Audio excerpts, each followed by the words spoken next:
Bienvenidos al primer capítulo de Cine Groovy, en el cual hablaremos de la película de 1982 The Thing de John Carpenter, pero también haremos referencia a la precuela del año 2011 y a la película original de los 50. La Cosa es el nombre que se le designa a un extraterrestre que puede tomar forma humana, pero ¿cuál es su origen? La película está basada en el relato corto de 1938, Who Goes There, del autor de ciencia ficción John W. Campbell. Exceptuando por los nombres de algunos personajes y su función dentro del relato, la obra es igual a la película. Pero, ¿a qué viene esto?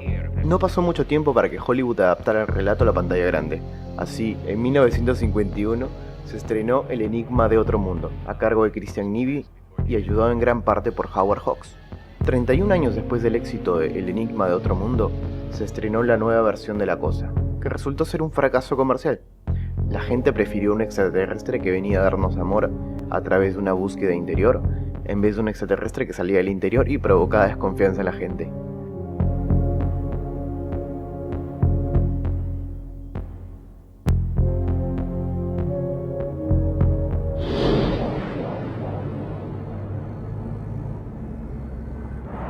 Después de darnos una intensa introducción a la película intensificada por la música de Ennio Morricone, nos vamos a un helicóptero. Ni bien pasado el primer plano de la película, esta nos da un conflicto inicial, una persecución en la nieve entre un helicóptero y un perro. El helicóptero aterriza en una base de investigación, y de él sale nada más y nada menos que un noruego, que dice el diálogo más importante de la película.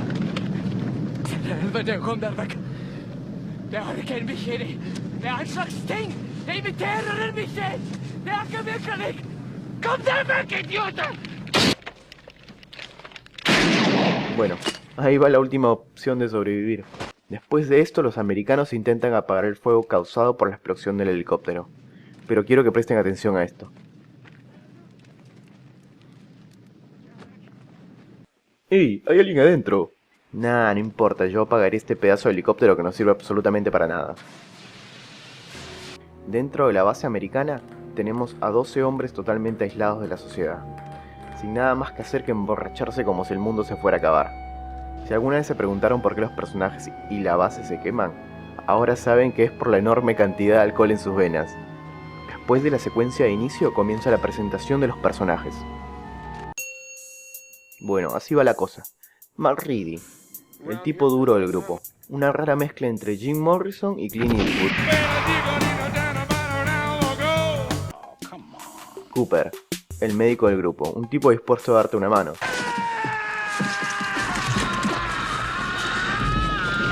Tal vez dos. Bennings, un tipo más en la base.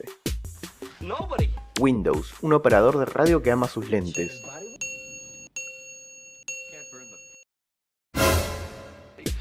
Blair, biólogo y científico loco del grupo. Knowles, un cocinero un poco gay. ¿Qué tenemos para comer hoy? Calzoncillos. Delicioso. Palmer, el drogadicto del grupo.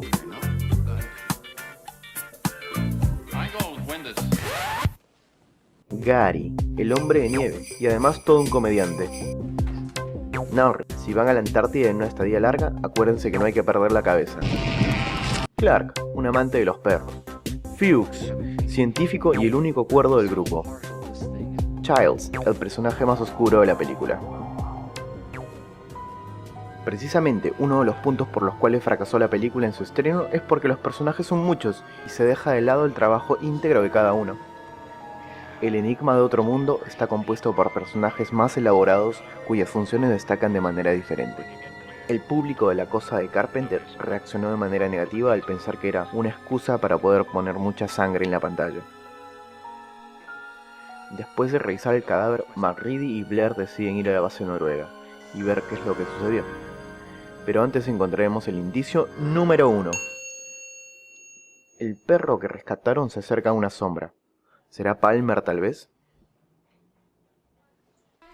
Al llegar a la base noruega nos topamos con una de las escenas más thrillers del film. Descubrimos que esta base estaba completamente vacía y quemada. Luego, el grupo encuentra una de las mejores criaturas del cine de ciencia ficción, el llamado Split Head. La precuela del 2011 toma a esta criatura y le genera un origen muy aceptable, solo que contaminado por nuestras queridas imágenes creadas por computadora. Pensando que la criatura está muerta, la llevan a la base estadounidense no sin antes unos planos de la batalla de Hoth. A lo largo del film encontramos muchos planos de nuestro querido perrito que se transforma en un monstruo. Los efectos prácticos de esta escena son impecables y gozan de una apticidad necesaria para sentir la criatura en todo su esplendor. Nuestros personajes no dudan en destruir a la criatura con un lanzallamas, para luego hacer una autopsia de la misma encargada por Blair, el científico loco. Todo espectador siente que está recibiendo mucha información hasta este punto. Es por eso que llega una de las escenas que devela el misterio de que guarda la criatura. El monstruo es en verdad una célula con capacidad de asimilación y transformación, es decir, un monstruo que se transforma en cualquier organismo. Pero si la criatura es la imitación de otros seres, ¿cuál es su forma original? La desconfianza de no saber quién es la cosa y la genialidad de los efectos prácticos para darle forma a una cosa que no tiene forma es lo que realmente genera que La Cosa de Carpenter sea una de las películas más grandes de ciencia ficción de todos los tiempos. Entendido esto, el grupo realiza un segundo viaje para ver dónde los noruegos encontraron la criatura. Y se topan que en realidad es un ser extraterrestre cuya nave estuvo enterrada 100.000 años bajo el hielo. Reedy comunica al resto del grupo la información que consiguió, y Blair participa en la que para mí es la mejor escena de la película. No hay nada más terrorífico que la tecnología, y ese es un elemento que usan muchas películas de ciencia ficción. La escena que tenemos es una conversación entre una computadora y Blair, quien se entera que si el organismo llega a zonas pobladas, la población mundial sería infectada dentro de 27.000 horas. Entonces el tema está claro, nadie sale, pues podría ser el fin de la raza humana. La lucha por el futuro de la humanidad está en una base en la Antártida compuesta por 12 hombres. Esto vuelve La Cosa una adaptación del relato original envuelto en una atmósfera sumamente hostil. Antes de entender lo importante de la situación, La Cosa asimila a su primera víctima, o por lo menos es el primero que vemos siendo atacado. Bennings es consumido por La Cosa y descubierto por el grupo. La escena compuesta por los sintetizadores de Ennio Morricone y el terrorífico grito de La Cosa iconizarían dicha escena al punto de ponerla en la portada de la precuela del 2011. El grupo, al entender el peligro, decide tomar iniciativas para identificar y protegerse de La Cosa. Y aquí va el segundo indicio de la película, o más bien un enigma esta vez. Blair decide destruir toda comunicación con el exterior. Esta acción puede ser tanto como para salvar el mundo de la infección, como para seguir el designio de La Cosa en su proceso de asimilación. La pregunta es, ¿por qué lo hace?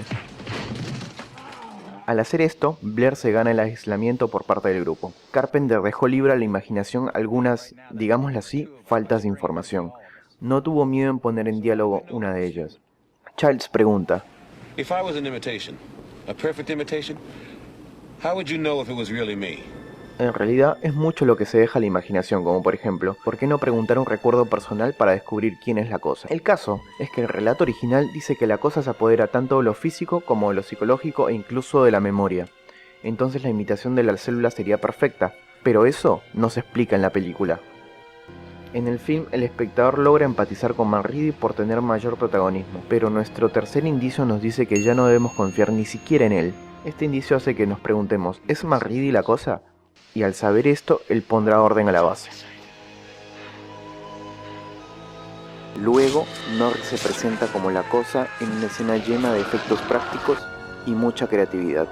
Lo particular y funcional de la escena es que hace que los personajes comprendan que La Cosa es parte y es todo, es decir, cada parte funciona como un organismo independiente. Esta información será dato fundamental para descubrir el siguiente infectado. El examen de sangre revela que Palmer es La Cosa y rápidamente atrapa a Windows. Si no fuera por esta escena, los efectos prácticos de esta película serían excelentes, pero podemos ver como una marioneta es reemplazada por el pobre Windows, lanzada cual juguete preescolar. Hasta este punto, solo quedan 5 sobrevivientes: Reedy, Knowles, Gary, Childs y Blair. Aquí se presenta el cuarto indicio. Childs desaparece supuestamente por perderse en la tormenta, y solo quedarían 3 personajes. Al descubrir que Blair es La Cosa, la película cae en una situación deprimente, en la que los personajes tienen que aceptar entregar sus vidas a cambio de salvar el mundo. Reedy mantiene esa posición con la idea de quemar todo el campamento. Uno a uno, los supervivientes son consumidos por Blair, quien se muestra en su última forma como la mezcla de varios seres. Reedy consigue eliminar a La Cosa con dinamita, para caminar hacia la escena final que sin duda es la más enigmática. En esta escena cada diálogo puede tener un doble sentido, dependiendo de la postura que tengan respecto a los indicios antes vistos durante la película. En esta escena aparece Childs y entabla una pequeña conversación con McReady, una conversación que parece salida de un western, pues ambos tienen subtextos en sus diálogos. La frase final de McReady es: ¿por qué no esperamos un ratito más? Y vemos qué pasa. Esto puede significar que McReady sabe que Childs es la cosa y que está esperando a congelarse, o que los dos se despiden hacia una muerte trágica. John Carpenter nos concede un último indicio en una entrevista que se le hizo. Childs no tiene aliento en ninguno de sus últimos planos, y McReady sí. Este final es la fresa del pastel para la obra maestra de Carpenter. A pesar que la precuela intenta trabajar con un final muy similar, y El enigma de otro mundo termina con una frase célebre, ninguna se compara a lo realizado por el maestro del horror. Así que, respondiendo a la hipótesis de ¿por qué The Thing de Carpenter?, diremos que esta película es un fenómeno que quedó olvidado en los 80s, que necesitó madurar lo suficiente para ser apreciada como la obra que es.